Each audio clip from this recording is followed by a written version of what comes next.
Let me explain. There are Christian neo-Nazis who have a general hatred towards Jews because they hold them responsible for the death of Jesus. There is a logical reason why I think this religious hatred on the part of Christians is senseless, and I am sure more than one person has thought of it, but I thought I would write it down now. First of all, I'm going to be honest and not use the usual excuses. I'm not going to shift the blame for Jesus' death to the Romans. Let's face it, the blame for Jesus' death lies both with the Romans and with the Orthodox Jews at the time. The Romans wanted to get rid of Jesus for fear that he would provoke a rebel uprising in the empire, and even worse if that rebellion came from a Jewish sect. And the rabbis wanted to get rid of Jesus because they considered him a blasphemer. At the time, believing in witchcraft was normal. Therefore, seeing Jesus performing miracles was not enough for the Jews, who were more studious in their religion. Therefore, when they saw that Jesus performed miracles but did not meet the characteristics of the Messiah they were waiting for, they did not accept him and thought that he was practicing witchcraft. This is without taking into account that not all rabbis saw these miracles. Judaism teaches that it is heretical for any man to claim to be God, part of God, or the little son of God. The Jerusalem Talmud, Ta'ana 2:1, explicitly states, if a man claims to be God, he is a liar. What do I want to prove with this? I have no intention of questioning Christians or anything, but to show that the rejection of Jesus by the Jews was something logically predictable. A person very loyal to his religion is usually extremely difficult to convince. And this is worse in ancient times. Tell me, how likely is it that a very studious Christian or monk will convert to Islam? There are cases, but the probability is extremely low.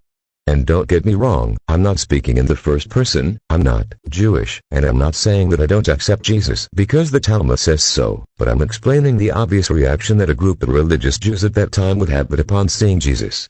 That's without considering the Jews who converted to Christianity, which, of course, we know there were. The apostles of Jesus were Jews, for the love of God. The first pope of the Catholic Church was St. Peter, a Jewish fisherman. So, considering that Christians themselves have burned witches or blasphemers for centuries during the Dark Ages and witch hunts, it seems hypocritical to me that they would be angry about what the Jews did in a time much earlier than the Middle Ages. The fanatical Jews of antiquity did exactly the same thing as the fanatical Christians of antiquity. They defended their faith with methods that were not at all ethical. Because let's face it, if no Christian scholar in Europe was convinced by Islam, they seriously expected that the stricter Jews would accept the teachings of Jesus. In fact, most converts to Christianity in ancient Europe were pagans. And Christianity was something innovative for the polytheistic pagans, but not for the Jews. Now don't get me wrong, I'm not saying that Jesus deserved to die, what happened to him was wrong.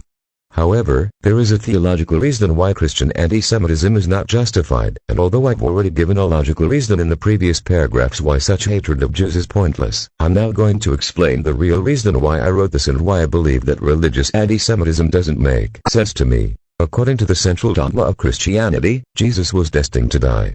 Jesus was supposed to be crucified, killed, and buried, and then resurrected on the third day. The Jews were literally condemned by God himself to kill Jesus. Jesus himself knew his fate.